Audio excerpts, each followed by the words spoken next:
Hello, beautiful people. Welcome to this session. Today we're talking about Pinterest, and I have with me one of my oldest biz bestie friends. That is a story for another day, but Heather and I go way back, at least for my story. We go way back to the beginning. 3 years now. She so yeah, is like, huh? like 3 years now. So yeah. I know, and that's like right when my journey began is when I did that mastermind with you and Amber.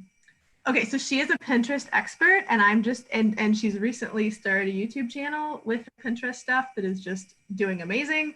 And so I'm just gonna give her some prompts and then ask her some questions and just get her talking. And our focus today is just talking and thinking and teasing out what's possible for all of us in 2021, how to dream big and how to leverage different strategies and tools toward really big, exciting, challenging dreams. And we're going to talk to her about Pinterest and traffic and what's possible. Okay, let's do it. So I forgot to have a question ready. What are you excited about for 2021 for coaches and female business leaders? What's possible? Really just, I think we learned in 2020 that we have to be flexible, and even as entrepreneurs, as flexible as we think we are, we're really not. So going into 2021, just realizing that you can try something new, like trying Pinterest for a traffic strategy, and give it a quarter. And if you're not seeing traction with Instagram or traction with Pinterest or whatever, then you can reevaluate at that time if it's going to continue to be something that works for you. So I'm really just excited for everyone, really, that's an entrepreneur going into 2021 with a fresh mindset of we're in this together, and we don't have to do things alone, and we don't have to do the same thing forever. So I love it. What would you say to coaches who are focused on building their email list, or to business owners I know who are like building their Facebook group and stuff? Like, can you speak to, like, it might be good to talk about some basic Pinterest strategies. I know some people haven't really gotten started. I think a lot of people actually discount the fact that it's whatever. I think a lot of people discount the fact that Pinterest is a search engine, and it's like a last thought in most marketers' minds when it comes to actually getting traffic and growing their email lists. It is a fabulous place to do both of those things. It's also a really great place to get sales. When it comes to Pinterest traffic for coaches in particular, because I know there's probably quite a few coaches in here, from your standpoint, if I were you and I was trying to grow my coaching business, what I would do is set up an email funnel that's going to nurture people and warm them up, because we all know you can't sell cold coaching services to a random stranger on the internet. It's really hard. You probably can, but I don't know how well that's going to go. So we need warm leads, right? We need human interaction. We need connection, and to have conversations with those people. And the way that you do that on Pinterest is by creating what your people want. So I would talk to previous coaching clients and find out, why did you hire me? What was your pain point before we started? And you might already be having these conversations. And then you can develop a really nice guide or, some sort of opt-in that you then promote. And when I say promote, I don't mean you have to run ads. You can just do organic. I was going to ask you about that. You can do it both ways if you'd like, but just, getting your feet wet, doing some organic promotion over there to your lead magnet, and then taking those objections that people have on sales calls and those those pain points that they have pre-working with you, and create free content around it, whether you film a video or a training, like a free video series, or YouTube videos like I do, or you write blog posts. It doesn't really matter, whatever that top of funnel free content is, to really get to the struggle and the transformation, and then talk about those objections. That's a really great way to also send people to your website and to make that connection, because once they identify that they have a problem they're going to go somewhere to look for a solution. So that somewhere is Google, YouTube, or Pinterest, right? Those are the three places. Right. Depending on what kind of learner you have, what kind of learner they are, they're going to choose their search engine and go to that place. And then they're going to search for, time management skills or how to whatever use their main point is, whatever they're needing. Yeah. I love exactly what you just laid out. That's what I help people with content. Yeah. So, developing that content plan with Alicia and then putting it out into the world, and then driving traffic with Pinterest is a really great way to get people from not knowing you to, cold traffic to warm lead. And by using the whole strategy of free content to freebie, which is also free, but really it's a payment of an email address in exchange. So it has to be really good. Right. And then nurturing them in email to join your Facebook group. I wouldn't do cold traffic straight to a Facebook group because people, I don't know how well that converts. I have tried it in the past and it didn't work so well. But if you put that in the welcome series to join your Facebook group. You nurtured them through a welcome series for a bit and then join the Facebook group. Yeah, because people are really leery with all of the invites to Facebook groups these days. Join my Facebook group, join my Facebook group. They're everywhere. Nobody wants to join another Facebook group. They have to have a reason to. Gotcha. Well, I was thinking that with the email. I was thinking, of course, content. So I love what you said at the beginning. It really starts with having the right content that really speaks to your person. But I think with email too, people don't want to give up their email. And so I don't want to give it up. But when I find the right thing, the person that's speaking to me, that's speaking my language, I'm like, okay, I want it. Fine, I'll give you my email. Yeah, exactly. So really, you're going to do this two different ways on Pinterest. You're going to promote your landing page on Pinterest with a pin straight to landing page. And then you're going to promote your free content on Pinterest as well. So all of those blog posts, those videos, you're going to create pins for those. And then your free lead magnet will be on the blog post. Never create Never create any content on your blog or your YouTube channel without a call to action. Right. For cold Pinterest traffic. You have to have a call to action. Otherwise you've lost them forever. Yes. So you would say, I was going to ask you that, try, Pinterest to the landing page, but also Pinterest to blog to landing. Do both. Which is really, at the bottom of the blog, you're saying, hey, get my freebie. And do you have an opinion on if that at the bottom of the blog, is it a button to go to your landing page or is it a short version? Right. It's just embedded form right in the blog post. Gotcha. Make it but if it's straight to a landing simple. page, is it a longer version landing page you would do? Yeah. Because if they haven't read a whole blog post, you want a longer landing page to convince them. Yes and no. So my landing pages, I poke at the pain, what they're thinking when they come to the landing page, right? So for me, for my Pinterest strategy guide is like, do you wish you could get more like free traffic or something like that? And then, so that's one of the questions that they're asking themselves. I wish I could get more free traffic, but I don't know how. And then I poke a little bit at the pain of like, well, maybe you don't know how, you don't know where to get started. And then I give them a what if statement of like, those if then or those then statements. What are they? I can't remember, but like, this is a transformation. And I go into if you had this, what would you do with it? Sort of. I can't remember. I'd have to look at it. And then I transition into, well, this is, grab my free strategy guide for Pinterest. I give them benefit bullet points. Gotcha. With an image of the guide that they're going to download and then a button. And that's pretty much it. I think I have a testimonial on there now too. Gotcha. Testimonial on there. And then at the very bottom, there might even be a little section about me. But it's very simple and to the point. It's very benefit and transformation driven. I poke at the pain at the very top. So it's like pain point. You could have this transformation. Here are the benefits. Testimony, social proof. I'm an expert. It's just your email. Download, download, download. I think there's 3 buttons on that page. It's very simple, but it converts at 92%. Nice. Yeah. You've got I can't complain. Down. And clearly your people are on Pinterest thinking, this, and you're like, I can tell you.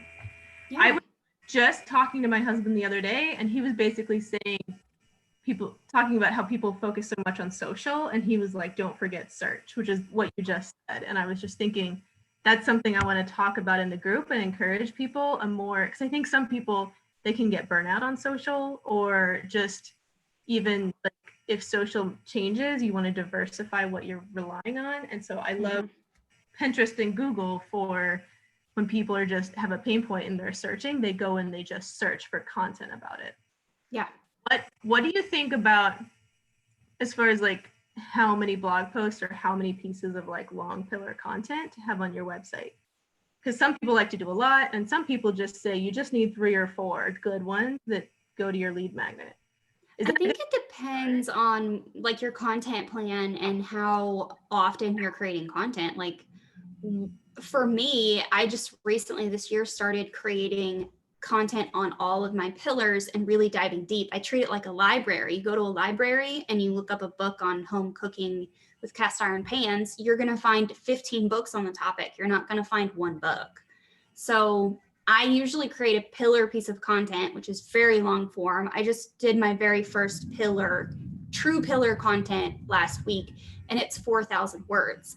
It touches on every angle you could possibly get for that one, like for a Pinterest strategy. And then underneath that pillar, one piece, I now cover all of those in separate blog posts. So I'll take out keyword research, blog post on it. I take out tailwind, blog post on that. And at the end of that like 4,000 word pillar piece, like what's your call to action at the bottom?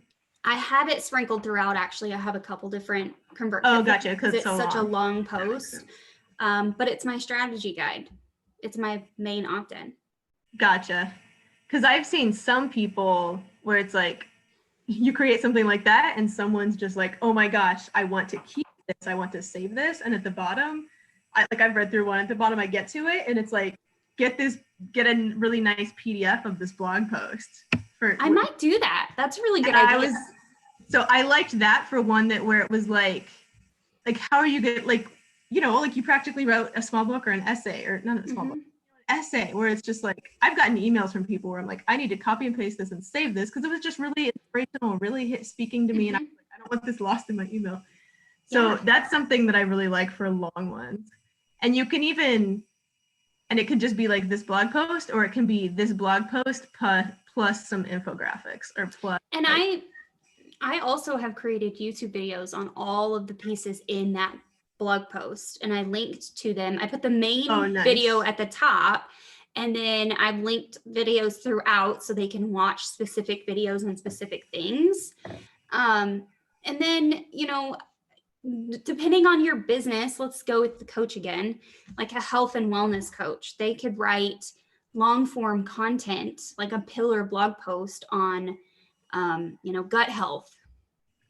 Right. There's all sorts of things on that you can write about and attack it from different angles. And then you can pull out key pieces that you can write 1,000-word blog post on, which Google also loves. And then now you have another piece of content that you can interlink, and Google loves that, right? And now you have all these places from Pinterest that you can send that traffic to. Question a little bit different mode. I don't know. Do you have a thought or a recommendation on how long people should do just organically getting pin traffic and getting used to that before they try ads? You don't need one without the other, really. You can run ads as soon as you want to run ads. I would say, because you are running ads and you're getting more eyeballs on your content, to at least build out a profile and make sure your website is claimed and all of that. So like optimize your Pinterest profile, have a few boards there, some content that they can visit if they choose to go back to your profile and look at your stuff. That way you don't have a Pinterest account with one pin on it that you're promoting. Oh, gotcha. But if it's gotcha. And so when you're going to go to run ads, you should think a little bit more about like if they click to see who you are, like maybe if you want to make some boards secret or just tidy up. Yeah. I think most people have an account that's probably not empty, but it might have a combination of different kinds of things. Of personal and business usually. Is it better to have an older account? I feel like I remember that. No. Not matter. Okay. No. Do you have They've changed the way that the business accounts work now. So if you don't have a business account at all and you're adding a business account to your personal account, you'll have like, they're like nested together. It's weird, but you'll understand it when you go sign up. It's super easy to do. I hadn't logged in a while and I logged in and I was like, this looks different. What's happening? But do you have any thoughts on like video and stories directly in like some of the newer content that's in Pinterest? For those of us who are confused and we don't know what to do. So I've tested this off and on, and I have a YouTube video where I have a very kind of, line in the sand kind of opinion. I'm coming back around to story pins, just because as this year has progressed, they've slightly gotten better. I feel like when you publish story pins, they do give you inflated impressions. It's really hard to believe that you have 21,000 people seeing your pin in under like 5 minutes. So, right. I think they're good if you're going to use story pins. They're good for engagement and follower growth, but really followers don't matter on Pinterest. So it's the engagement that you're really getting. So once they see one of your pins and interact with it, Pinterest will start showing them more of your content.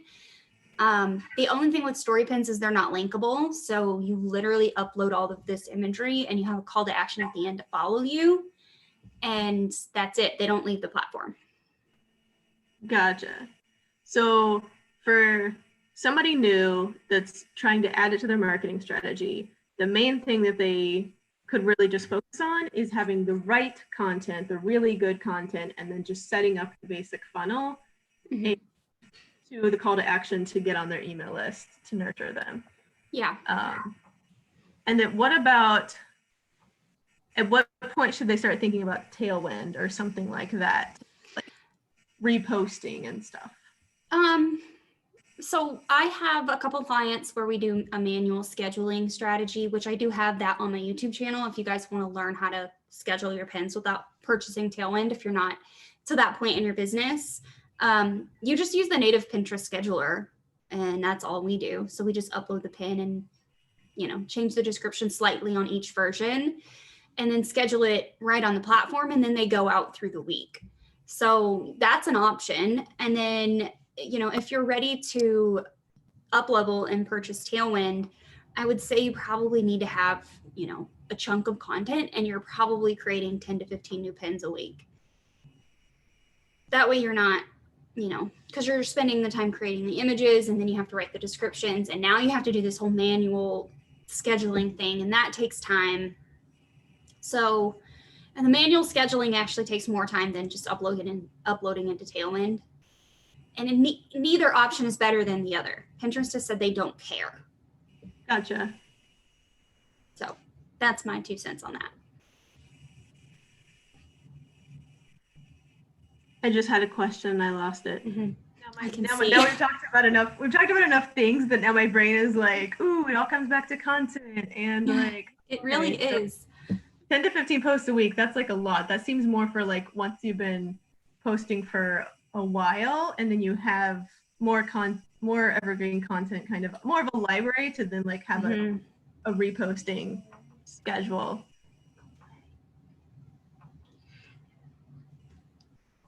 No.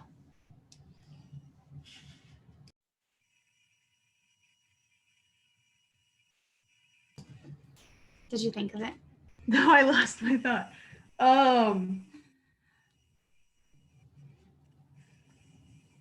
Oh, I found it. How important are keywords in the description? So important. Your keywords and your images are the 2 most important things, followed in third by the first board that you pin your pin to. So you need to have a really optimized profile first. Everyone needs to start with the profile first. If you don't start with the profile first, then you're just wasting your time. So start with a really optimized profile. And then from there, you're going to research, well, and you're going to start researching keywords before you start your profile, right? You have to have keywords to build your profile. So you need keywords in your board titles and your board descriptions. They took categories away recently, so I don't know what's going on with that. Like, you used to be able to categorize your board, can't do that anymore. So you have to rely on board title and board description. You need those two places, and then you're going to use those same keyword research that you found. Depending on your content, then you're going to use that on your pin title, your pin text overlay, and your pin description. So keywords are what drive traffic on Pinterest and drives the Pinterest platform. It's like 90% of all Pinterest traffic, or 90% of all Pinterest searches are unbranded. So people are going on the platform and they're looking for, chicken tacos. They're not looking for McCormick chicken tacos. Right. Yeah. So they're looking for that kind of stuff. And then they find content either from the search result, the related content underneath the pin, and then on their smart feed. So whatever they search for then shows up on their smart feed too. So search drives everything. Gotcha. So that's my 2 cents on that. Do you have any, I don't want to put you on the spot with numbers, but I do, but feel free to tell us whatever. I'm wondering if you have any like example stats from clients of like, if somebody just has a small amount of content, but it's really good and they optimize their profile and they have a small profile and a small number of boards, but it's all focused on their content and what their people want. And they get the email funnel. If they start with like, if they do this right, but they're getting started, like how many email signups can they expect? Like just from organic traffic? I have one client, I took her on last year in November, and then we did her Pinterest for 6 or 8 months. And then she pulled back. We still created all of her pins for her, but she took scheduling back. And then she just recently gave us scheduling back over the summer. So she's a budgeting coach. She teaches people how to better budget their money. She has a blog, because that's how she started, as a blogger, and then she advanced into coaching. In the first month that we took her on, we increased her email signups from Pinterest by 100%. So she was getting like, I think she was getting around, she'd been using Pinterest for maybe a year or 2 years, probably 2 years. I don't want to discount her time. Consistently had grown her traffic to about 20,000 page views a month. We took her on, increased her traffic, which then increased her signups. So she was probably getting 20,000 sessions a month. Let's say it's a 1%, conversion rate. It's 200 people a month. So we increased that by 100%. So we added, it's a lot of work. I don't want to say that you're going to start putting your content on Pinterest and immediately start seeing a return. Pinterest traffic, because it is search engine traffic, their user intent is different. The reason why they are looking for content is different. They're not there for entertainment. They are there to solve a problem. So your content needs to solve a problem. And that's where I see like 99% of all people who are on Pinterest that say it doesn't work for them. It's because their content doesn't solve a problem. Gotcha. So it needs to be good content and it needs to solve a problem. And then you need to give them a call to action. Otherwise, you've then lost them. So, have an opt-in, have a Facebook group, have something at the end of your content or your video that you're telling them this is your next step. And you need to think this out. So it's called user intent for search engine. And then it's called buyer journey, which is what almost all search engine traffic, they are looking to do, know, or go is what it's called. Do, know, go. So do is typically that purchase intent. Know is information, and go is literally they type into Google Newport Beach, Virginia. You don't have a lot of go type content on Pinterest because people aren't using it as a.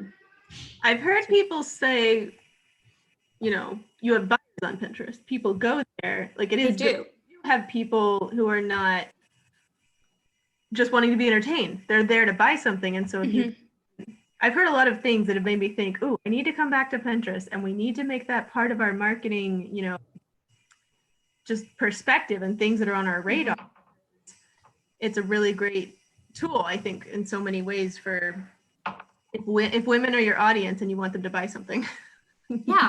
Yeah. So you need to inform yourself on what the journey is before they buy the affirmation cards from your website, or, you know, before they buy a sweater for you. Like, what are those pain points that they're experiencing, and how do they ultimately get to your content? So if it's health and wellness, a health and wellness coach, then chances are her ideal client is looking to lose weight.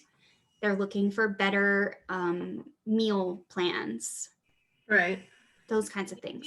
With the content is that you're just addressing a problem that they have, that they're searching for. And then you get them over, then you're showing that you're educating them a bit. If it's a blog post, you're educating them some enough to show that you have the solution, but then you're kind of finding that point at which, like how much you want to share for free and then how much you want to share for free with email is kind of like a branding decision, et cetera, et cetera. But it's like mowing the lawn to the fence, and you get to the fence and you need to mow the lawn on the other side. What do you have to do to get them to the other side? So that's definitely part of the buyer journey, right? You're educating, you're answering objections, and then you're making a purchase pitch. So you can create content for all phases of the buyer journey. And then you can also have long form content that covers all sides of that. And I would suggest creating pins for every phase of the journey too, for education, for like, I have a product that I sell that goes deeper into this. And one of the examples in there is a planner. You know, someone selling planners. Well, the person coming to them initially may be looking for time management tips. And the solution at the end is a planner. Well, what do we have to do in the middle? We have to do like, you know, these are the different planners that we sell, and this is the benefit of each of them and the cons of each of them, and giving them the reason why they should buy while reviewing your own product, essentially. Oh, I love that. And maybe toward the beginning, you've got something that's kind of like teasing out and talking them through what time management looks like, and potentially deal with the objections of like, oh, but I don't have the planner, and kind of teasing through like, to do time management, you need to do this kind of thing on a routine, and you want to not have it in your head. There's value in not having it in your head. There's value in having it on paper. There's value in having it on paper you can find. Oh, that's called a planner. You can do this. You give them a free planner page to get them on your email list, and then you nurture them to buy your planner, whether it's a year-round thing or you have dated planners that you have to sell, like open cart launches or whatever. And then you make pins, like I said, for every phase of the journey. So you make an information type pin, like the 9 best ways to be productive as a homeschool mom. And then you make a pin that's like the best planner for 2021 review or something like that. And then you do a pin about the product that features the product. This is such a different Pinterest conversation than I have normally, and I love it.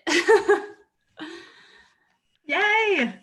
Well, yeah, I was just thinking, I was trying to remember when we started, and I was thinking, oh, maybe we should wrap up because this has been really good, and I want to keep these like not too long so that we can so people will watch them. It can be really, you know, watchable and like really good content. But I would love to have you back again sometime. And maybe even everybody that I've talked to for this, I'm like, let's do a workshop. Yeah. Let's do like an hour and a half on person in Zoom with people, like go through content, you know. Like put together your Pinterest strategy kind of thing. Yeah, well, like my focus for the group and for what I do. Content, right? Content, yeah, the content and the content strategy and the creative brainstorming and kind of authentic, like not copying everybody else, but what's the right content for you and your person and how to connect the dots. Yeah. I love like, okay, you know, so you do this and you talk about this and here's the pain point. What does it look like on Facebook? And what does that look like on Instagram? And what does that look like on Pinterest? Like because it's so important to tailor your content to you and to your client, but also where are you sharing this and what's the right way to share it in that place. Yeah. Because it's all different, right? So yeah, you need a search engine. So, typically people are like, choose one platform. So you have to have a search engine. So whatever your search engine choice is going to be, and then, choose your social. I think a lot of people, my husband's in marketing, so we were just talking about this too, and he was reminding me of the categories because I'd forgotten, but we were talking about social, and he was like, there's native social where you're just like putting content out on social, but then, oh, they're fine. I can't hear them. There's native social where you're like putting posts out, just out, and then there's engagement social where you're like, if you're going into Facebook groups and talking to people, he was like, that's a different thing. And a lot of people have figured out to kind of start there if you need clients together, that like that in-person. There's going to be a new map.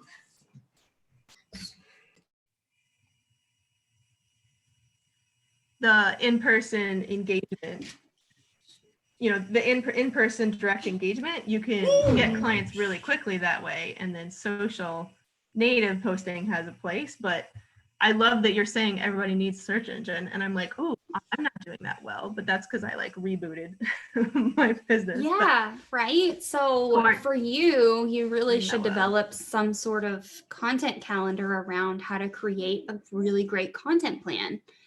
And it's on my list. That's what I'm doing this weekend, the next week, this past week. That's what I'm working on right now. I'm thinking about like nailing down like my brand and the Facebook group and like my group of people and what I'm really excited about and who the experts are that I want to bring in and like what my content looks like. And I love it because every person that I talk to, it helps me think about like what I want to help people with. And I think anytime you hear anybody's story and talk to anybody about like if I hear, when you talk about like the content you have on YouTube, or if I talk about mine, or we did a webinar the other day where a couple of girls were on and they were talking. And I think every time we hear somebody's story about how they've creatively done this with their content, it gives us even a better understanding of like, oh, okay, so then what does it look like for me to do that? Yeah. Yeah, and it really helps to understand how other people are doing marketing and getting leads. What are you serious right now? We can wrap it up. I recorded another one and she got to the point where she was like, okay, I'm out of time. So I'll just say I'm gonna let you know, I'll let you know when this is going to air. And so everybody, Heather's gonna be on like in the Facebook group available today, either now or like later today. So put any questions that you have about this and then we'll tag her in this post. She'll know when it's coming up so you guys can ask her questions and she'll be able to answer. Yeah. And we'll have information. We'll have a link for where to get her freebie and where to get on her email list. And we'll link to her YouTube so that you can follow her. And yeah, I really leave it all on the field. I love metaphors or whatever they're called. So I really leave it all on the field when it comes to YouTube. Like you could literally put an entire strategy together with my free content. I just love that you're to that point in your business. Like when people get to a certain point of success, they're able to just give more away for free at the beginning to help people get started to a certain point. Yeah. And I love that. Go check it out for real. There's just so much over there. And by the time this goes live, there'll be even more.